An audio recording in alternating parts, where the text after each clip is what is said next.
नमस्कार दोस्तों, मैं Dharmendra Verma online study with DK में आपका बहुत बहुत स्वागत करता हूं। कृषि और मिट्टी से संबंधित 110 प्रश्न आपके लिए लेकर आए हैं। स्किप नहीं करना है, वीडियो को पूरा देखना है और अंत में हमें जरूर बताना है कि आज का जो वीडियो है वो आपको कैसा लगा। यहाँ पर देखिए ज़्यादा समय आपका नहीं लेंगे, वन लाइनर क्वेश्चन रखे गए हैं, तो जल्दी से इस वीडियो समाप्त हो जाएगा। तो सबसे पहले आपको क्या करना है, वीडियो को लाइक करना है, शेयर करना है और चैनल को फटाक से सब्सक्राइब कर लेना है। तो शुरुआत करते हैं। आज का पहला प्रश्न है आपका, भारतीय कृषि अनुसंधान परिषद के अनुसार भारत में कितने प्रकार की मिट्टियां पाई जाती है। चाहे आपसे भारतीय कृषि अनुसंधान परिषद के अनुसार पूछे या फिर डायरेक्टली पूछे कि भारत में कितने प्रकार की मिट्टियां पाई जाती है, तो आपका सही आंसर क्या होना चाहिए, 8 होगी। कितनी होगी? 8 प्रकार की मिट्टियां पाई जाती है। चाहे भारतीय कृषि अनुसंधान परिषद के अनुसार पूछे भारत में या फिर डायरेक्ट भारत में कितने प्रकार की मिट्टियां पाई जाती है, ये पूछे, आपका सही आंसर क्या होगा, 8 होगा। अब 8 कौन कौन सी, वो भी आपको पता होना चाहिए। जलोढ़ मिट्टी, काली मिट्टी, लाल मिट्टी, लेटराइट मिट्टी, मरुस्थलीय मिट्टी, पर्वतीय मिट्टी,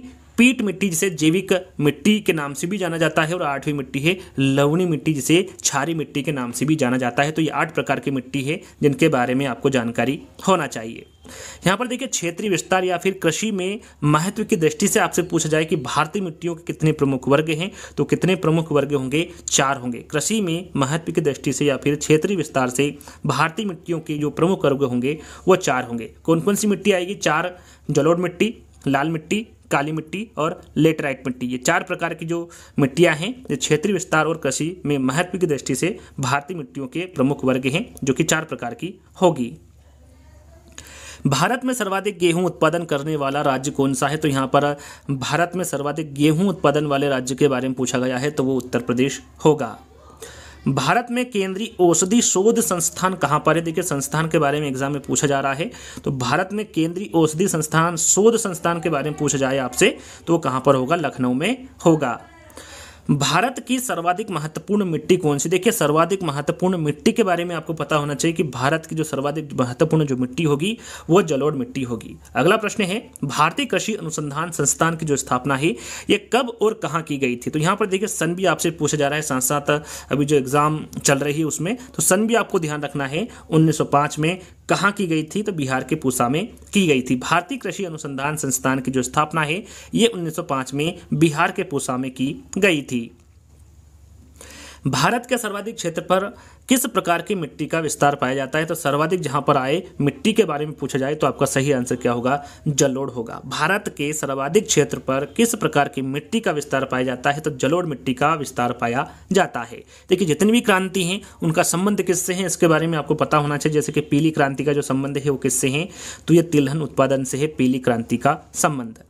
यहाँ पर फलों का राजा, देखिए फलों का राजा किसे कहा जाता है? तो वो आम को कहा जाता है। ध्यान दीजिएगा, थोड़ा सा यहाँ पर मैं 4-5 प्रश्न आपको बताऊंगा, उसमें आप कंफ्यूज हो सकते हैं, तो यहाँ पर ध्यान से पढ़िएगा। फलों के राजा के बारे में पूछे तो वो आपका आम होगा। और यहाँ पर फलों की रानी, देखिए फलों का राजा कौन होगा? आम होगा। फलों की रानी कौन होगा? लीची होगा। गरीबों का मेवा, गरीबों का मेवा किसे कहा जाता है? तो जो बेर होते हैं, साधारण भाषा में जब हम बोर कहते हैं, उसे गरीबों का मेवा कहा जाता है। अब यहाँ पर दलहनों का राजा, देखिए दलहनों का राजा किसे कहा जाता है? तो चना को कहा जाता है।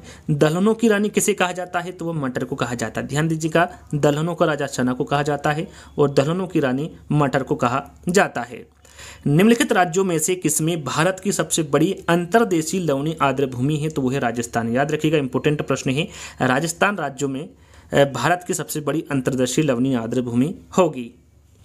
लाल क्रांति का संबंध किससे है? जैसे कि थोड़ी देर पहले हमने पीली क्रांति के बारे में जाना, अब यहाँ पर लाल क्रांति के बारे में आपको पता होना चाहिए, इसका संबंध किससे होगा? तो टमाटर उत्पादन से होगा।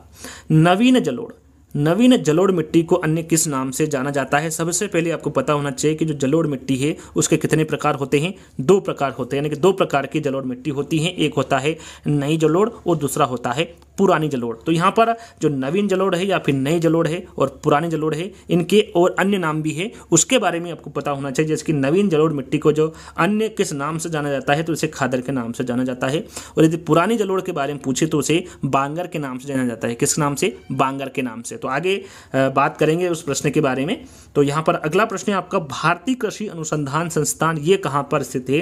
तो ये नई दिल्ली में है। भारतीय कृषि अनुसंधान संस्थान नई दिल्ली में स्थित है। क्षेत्रफल के आधार पर भारत की मिट्टियों का सही अवरोही क्रम क्या है। यहाँ पर देखिए अवरोही क्रम आपको बताना है, सबसे ज़्यादा क्या है, उसके बाद क्या है, उसके बाद कौन सी मिट्टी, उसके बाद जैसे कि सर्वाधिक जो मिट्टी पाई जाती है वो कौन सी पाई जाती है, जलोढ़, उसके बाद कौन सी पाई जाती है, लाल, उसके बाद कौन सी पाई जाती है, काली, उसके बाद लेटराइट। तो ये अवरोही क्रम है, तो इसके बारे में भी आपको जानकारी होना चाहिए। सर्वप्रथम कपास का संकर बीज तैयार करने वाला देश कौन सा है, तो वो है भारत। सर्वप्रथम कपास का संकर बीज तैयार करने वाला देश कौन सा होगा, भारत होगा। लेटराइट मिट्टी को अन्य किस नाम से जाना जाता है। देखिए लेटराइट मिट्टी को, जैसे कि हाल ही में जलोढ़ मिट्टी के बारे में पूछ लिया गया था आपसे कि जलोढ़ मिट्टी को या फिर शायद काली मिट्टी के बारे में पूछा था कि उसे किस और अन्य नाम से जाना जाता है, वैसे ही यहाँ पर लेटराइट मिट्टी के बारे में भी आपसे पूछा जा सकता है। तो लेटराइट मिट्टी को अन्य किस नाम से किस नाम से जानते हैं, तो ये मुखरेली मिट्टी के नाम से लेटराइट मिट्टी को जानते हैं। लेटराइट मिट्टी के निर्माण में उत्तरदायी कौन है, तो वो अपक्षालन एवं केशिका क्रिया है। याद रखिएगा लेटराइट मिट्टी के निर्माण में जो उत्तरदायी होगा वो अपक्षालन एवं केशिका क्रिया होगा। भारत का अन्न भंडार, भारत का अन्न भंडार किस राज्य को कहा जाता है। जो गेहूं है वो सर्वाधिक कहाँ पर होते हैं, तो मैंने आपको थोड़ी देर पहले बताया था उत्तर प्रदेश में होते हैं, लेकिन भारत का अन्न भंडार किस राज्य को कहा जाता है, तो वो पंजाब को कहा जाता है। कपास की खेती के लिए कौन सी मिट्टी सर्वाधिक उपयुक्त है, तो वह काली मिट्टी। कपास की खेती के लिए एग्जाम में पूछा जाता है, तो कपास की खेती के लिए जो सर्वाधिक उपयुक्त मिट्टी होगी वो काली मिट्टी होगी।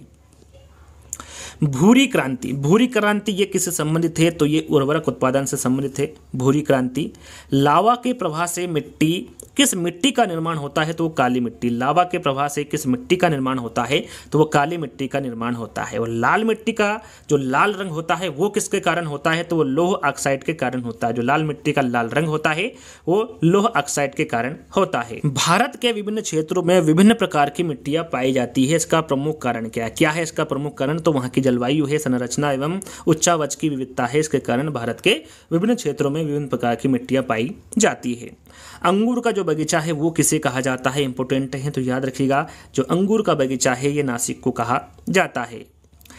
तटीय मैदानों और उत्तर भारत के मैदानों में उत्कृष्ट मृदा कौन सी है, तो वो है जलोढ़। याद रखिएगा तटीय मैदानों और उत्तर भारत के मैदानों में जो उत्कृष्ट मृदा होगी वो जलोढ़ मिट्टी होगी या जलोढ़ मृदा होगी। सर्वप्रथम आलू की उत्पत्ति कहाँ से हुई। यदि आपने सीटेट का एग्जाम दिया होगा तो इस प्रकार के प्रश्न बहुत सारे पूछे थे सीटेट के एग्जाम में कि सर्वप्रथम आलू की उत्पत्ति कहाँ से हुई, टमाटर की कहाँ से हुई, इस प्रकार के प्रश्न सीटेट के एग्जाम में पूछे गए थे। तो ये कहाँ से हुई है, दक्षिण अमेरिका का पेरू से हुई है सर्वप्रथम आलू की उत्पत्ति। मिट्टी के अध्ययन को क्या कहा जाता है, तो यह मृदा विज्ञान कहा जाता है। ये अभी हाल ही में प्रश्न पूछा गया है। और एक और प्रश्न पूछा गया था कि मिट्टी का वैज्ञानिक नाम क्या है, तो इस प्रकार के प्रश्न डेली एग्जाम में पूछे जा रहे हैं। तो मिट्टी के अध्ययन को क्या कहा जाता है, मृदा विज्ञान कहा जाता है। पुरानी जलोढ़ मिट्टी को अन्य किस नाम से जाना जाता है, जैसे कि मैंने शुरू में आपको बताया था कि जो नवीन जलोढ़ या फिर नई जलोढ़ मिट्टी है उसे किस नाम से जाना जाता है, तो उसे खादर के नाम से जाना जाता है। और पुरानी जलोढ़ मिट्टी को बांगर के नाम से जाना जाता है। जैसा कि मैंने आपको बताया था कि जलोढ़ मिट्टी के दो प्रकार होते हैं, नई जलोढ़ और पुरानी जलोढ़। नई जलोढ़ को खादर के नाम से जानते हैं और पुरानी जलोढ़ को बांगर के नाम से जानते हैं। भारत के उत्तरी मैदान की मृदा सामान्यतः कैसी बनी हुई है, तो यह तलोचन से भारत की उत्तरी मैदान की मृदा बनी हुई है। गंगा के जलोढ़ मिट्टी की भूमि सतह के नीचे कितनी है, लगभग आपको बताना है, तो कितनी है, 600 मीटर होगी। गंगा के मैदानों की पुरानी कछारी मिट्टी कहलाती है, तो बांगर कहलाती है। गंगा के मैदानों की जो पुरानी कछारी मिट्टी है वो क्या कहलाती है, बांगर कहलाती है। रजत क्रांति, रजत क्रांति ये किससे संबंधित है, तो ये अंडा उत्पादन से संबंधित होगा रजत क्रांति। धान की खेती के लिए कौन सी मिट्टी उपयुक्त होती है, जैसे शुरू में हमने जाना कि कपास के लिए कौन सी मिट्टी उपयुक्त होती है, तो वहां पर हमने काली मिट्टी बताई थी। धान की खेती के लिए पूछी तो दोमट मिट्टी होगी। चाय की खेती के लिए पूछे तो लेटराइट मिट्टी होगी। याद रखिएगा धान के लिए दोमट मिट्टी और चाय की खेती के लिए लेटराइट मिट्टी उपयुक्त होगी। किसान का मित्र तथा प्रकृति का हलवाहा किसे कहा जाता है, तो ये केचुए को कहा जाता है। डायरेक्ट भी प्रश्न पूछा जाता है किसान का मित्र किसे कहा जाता है, तो वो केचुए को कहा जाता है। निम्नलिखित में से किस प्रकार की मिट्टी के लिए न्यूनतम उर्वरक की आवश्यकता होती है, तो वो है जलोढ़ मिट्टी। जलोढ़ मिट्टी के लिए न्यूनतम उर्वरक की आवश्यकता होती है। भारत के समस्त स्थल भाग का कितना प्रतिशत जलोढ़ मिट्टी से ढका हुआ है, जैसा कि शुरू में मैंने आपको बताया था कि भारत में सर्वाधिक कौन सी मिट्टी पाई जाती है, तो वो जलोढ़ मिट्टी है। लेकिन कितने प्रतिशत पाई जाती है, तो भारत के समस्त स्थल भाग का 24% जलोढ़ मिट्टी से ढका हुआ है। 24% आपका राइट आंसर होगा। जलोढ़ मिट्टी में जब बालू के कणों और चीका की मात्रा लगभग बराबर होती है तो उसे क्या नाम दिया जाता है? तो उसे दोमट नाम दिया जाता है। क्या नाम देंगे? उसे दोमट नाम देंगे। निम्न में से कौन सी मिट्टी प्रायद्वीपीय भारत में अधिकतम क्षेत्र पर विस्तृत है? तो वह है काली मिट्टी। देखिए यहाँ पर प्रायद्वीपीय पूछे कि मिट्टी प्रायद्वीपीय भारत में अधिकतम क्षेत्र पर विस्तृत कौन सी मिट्टी होगी? तो वह यहाँ पर काली मिट्टी होगी। कौन सी मिट्टी जैव पदार्थों से भरपूर होती है? तो वह है काली मिट्टी। जो काली मिट्टी है यह जैव पदार्थों से भरपूर होती है। किसी देश की कृषि का जो मुख्य आधार होता है वो क्या होता है? तो वहाँ उस देश की मिट्टी होता है। उस देश की मिट्टी ही कृषि का मुख्य आधार होता है। सर्वाधिक सोयाबीन उत्पादन करने वाला राज्य कौन सा है? तो वो मध्य प्रदेश है, जिसको सोया प्रदेश भी कहा जाता है। क्यों कहा जाता है? क्योंकि यहाँ पर सर्वाधिक सोयाबीन उत्पादन होता है, इसलिए मध्य प्रदेश को सोया देश भी कहा जाता है। किस मिट्टी में लोहे और एल्यूमिनियम के कण पाए जाते हैं? तो वह लेटराइट मिट्टी में। लेटराइट मिट्टी में लोहे और एल्यूमिनियम के कण पाए जाते हैं। राष्ट्रीय डेयरी विकास बोर्ड की जो स्थापना है ये कब हुई थी? तो ये 1970 में हुई थी। देखिए सन डेली पूछे जा रहे हैं। राष्ट्रीय डेयरी विकास बोर्ड की जो स्थापना है ये 1970 में हुई थी। किस मिट्टी में पोटास की मात्रा सबसे अधिक होती है? तो वो जलोढ़ मिट्टी। जलोढ़ मिट्टी में पोटास की जो मात्रा है वो सबसे अधिक होती है। विश्व वन्य दिवस कब मनाया जाता है? तो जो विश्व वन्य दिवस है ये 21 मार्च को मनाया जाता है। कब मनाया जाता है? 21 मार्च को। सबसे पुराना फल, देखिए सबसे पुराना फल आपसे पूछे तो वो कौन सा होगा? अंजीर। सबसे पुराना फल अंजीर होता है। किस मिट्टी में कृषि के लिए सिंचाई की आवश्यकता नहीं होती है? तो वो है काली मिट्टी। याद रखिएगा जो काली मिट्टी है इसमें जो ज़्यादा सिंचाई की आवश्यकता नहीं होती है। तो मिट्टी के बारे में पूछे तो वो काली मिट्टी होगी। नारियल का वानस्पतिक नाम क्या है? देखिए डेली वैज्ञानिक का नाम पूछा जा रहा है, चाहे वो एक शिफ्ट छोड़े, लेकिन सेकंड शिफ्ट में जरूर आपको एक वैज्ञानिक नाम है वो देखने को मिलेगा। तो यहाँ पर नारियल के बारे में पूछा गया कि नारियल का वानस्पतिक नाम क्या है? तो कोकस न्यूसीफेरा है। नारियल का जो वानस्पतिक नाम होगा वो कोकस न्यूसीफेरा होगा। तो ये नारियल का वैज्ञानिक नाम है, तो इसको ध्यान में रखना है आपको। बिना बीज के फलों को विकसित करने की क्रिया को क्या कहते हैं? तो उसे टिश्यू कल्चर कहते हैं। बिना बीज के फलों को विकसित करने की क्रिया को टिश्यू कल्चर कहते हैं। हल्दी किससे प्राप्त होती है? तो हल्दी जो है ये पौधों के तने से प्राप्त होती है। प्रथम कृषि विज्ञान केंद्र की जो स्थापना है कब और कहां पर हुई थी? तो 1974 में हुई थी। कहां पर हुई थी? पौंडीचेरी में हुई थी। प्रथम कृषि विज्ञान केंद्र की जो स्थापना है ये 1974 में पौंडीचेरी में हुई थी। किस मिट्टी में आयरन व सिलिका सबसे अधिक पाया जाता है? तो वह है लेटराइट मिट्टी। लेटराइट मिट्टी में आयरन व सिलिका सबसे अधिक पाया जाता है। किस मिट्टी का प्रायद्वीपीय भारत में सर्वाधिक क्षेत्र है? तो इसके बारे में आपको बता चुका हूं, वो काली मिट्टी है जिसका प्रायद्वीपीय भारत में सर्वाधिक क्षेत्र है। सर्वाधिक दूध उत्पादन करने वाला देश कौन सा है? देश के बारे में पूछे तो आपका सही आंसर क्या होगा? भारत। सर्वाधिक दूध उत्पादन करने वाला देश कौन सा होगा? भारत होगा। कपास की खेती के लिए सर्वोत्तम मिट्टी कौन सी होती है? तो शुरू में आपको बता चुका हूं, काली मिट्टी होगी। भारत में हरित क्रांति की शुरुआत कब हुई थी? यदि आपसे भारत में हरित क्रांति की शुरुआत पूछे तो 1967-68 में हुई थी। लावा के प्रवाह से किस मिट्टी का निर्माण होता है? तो वह है काली मिट्टी। याद रखिएगा लावा के प्रवाह से किस मिट्टी का निर्माण होता है? तो काली मिट्टी का निर्माण होता है। काली मिट्टी किस फसल की खेती के लिए सर्वाधिक उपयोगी होती है? तो यहाँ पर देखिए प्रश्न को घुमा दिया, लेकिन आंसर आपका क्या होगा? कपास ही होगा। कपास के लिए कौन सी मिट्टी उपयुक्त होती है? काली मिट्टी होती है। काली मिट्टी किस फसल की खेती के लिए सर्वाधिक उपयोगी होती है? तो वो भी कपास के लिए होगी। अनाज की रानी किसे कहा जाता है? देखिए अनाज की रानी किसे कहा जाता है? मक्का को कहा जाता है। किसे कहा जाता है? मक्का को।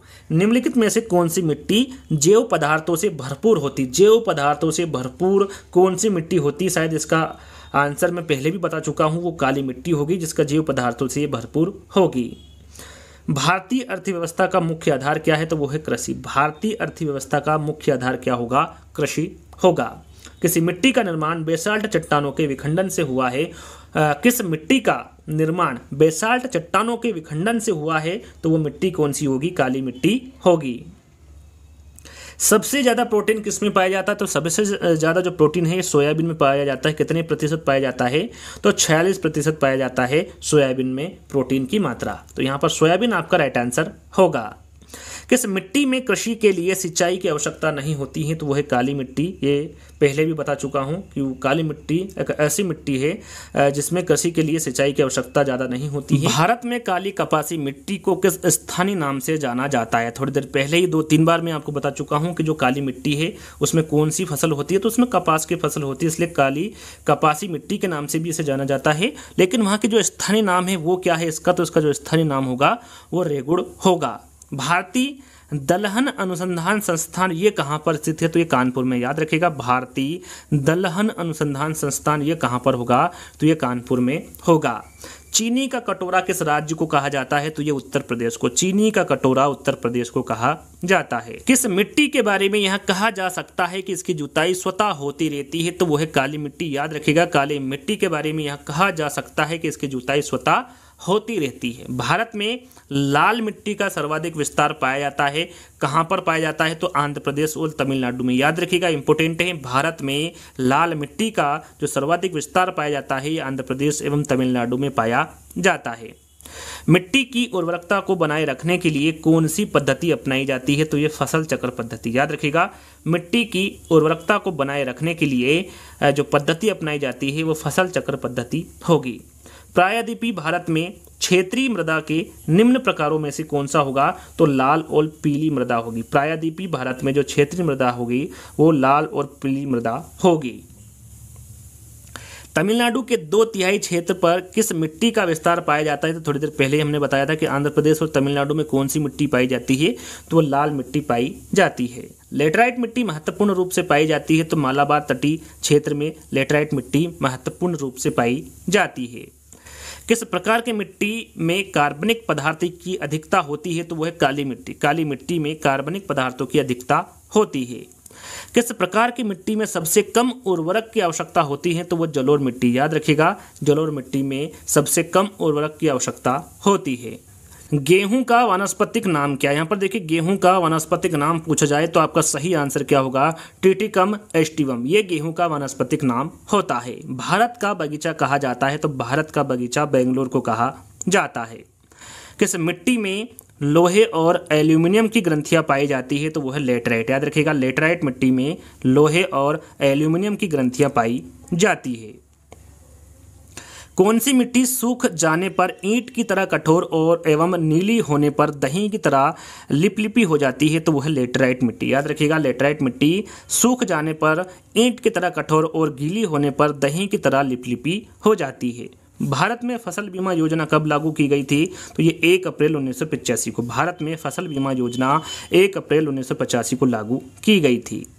काली कपासी मिट्टी को किस नाम से जाना जाता है? तो रेगुड़ मिट्टी के नाम से जाना जाता है। थोड़ी देर पहले ही मैंने आपको बताया था कि जो काली कपासी मिट्टी है इसे रेगुड़ मिट्टी के नाम से भी जाना जाता है। भारतीय कृषि एवं अनुसंधान परिषद के अनुसार भारत की लगभग कितनी प्रतिशत भूमि मृदा अपरदन की समस्या से प्रभावित है? तो वह 60%। कितनी प्रतिशत? 60%। चावल का कटोरा किस राज्य को कहा जाता है? तो वो है आंध्र प्रदेश। चावल का कटोरा आंध्र प्रदेश राज्य को कहा जाता है। मसालों की रानी किसे कहा जाता है? तो ये इलायची को कहा जाता है। याद रखिएगा, मसालों की रानी इलायची को कहा जाता है।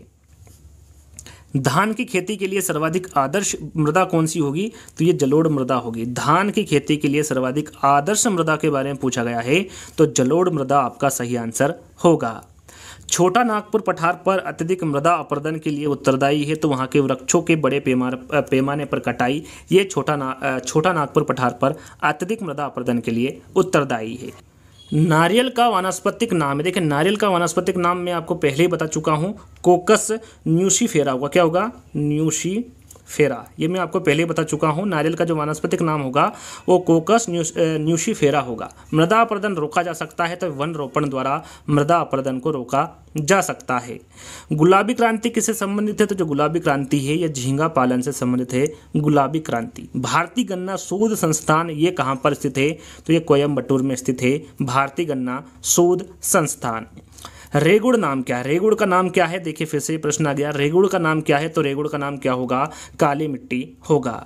रेगुड़ मिट्टी सबसे ज़्यादा कहाँ पर पाई जाती है? तो महाराष्ट्र में पाई जाती है। रेगुड़ मिट्टी या फिर जो काली मिट्टी है ये सबसे ज़्यादा कहाँ पर पाई जाती है? महाराष्ट्र में पाई जाती है।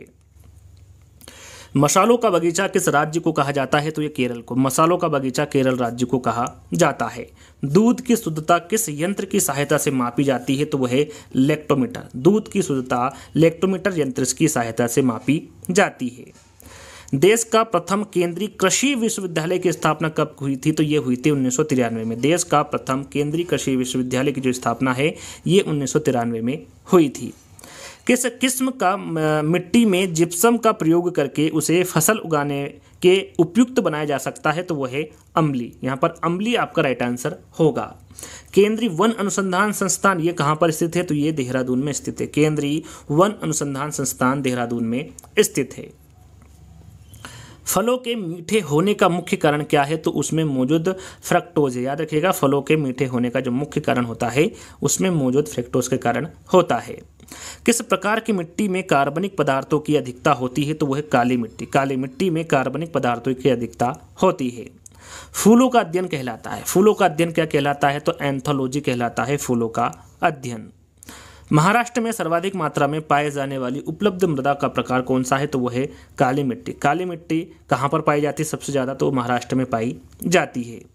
धान की डलिया किस राज्य को कहा जाता है? धान की डलिया किस राज्य को कहा जाता है? तो वो छत्तीसगढ़ को कहा जाता है। अंतिम प्रश्न, जैसा कि बताया था, टोटल 110 प्रश्न आपको मिलेंगे। सिल्क का सबसे बड़ा उत्पादक देश कौन सा है? तो वो है चीन। सिल्क का सबसे बड़ा उत्पादन देश कौन सा होगा?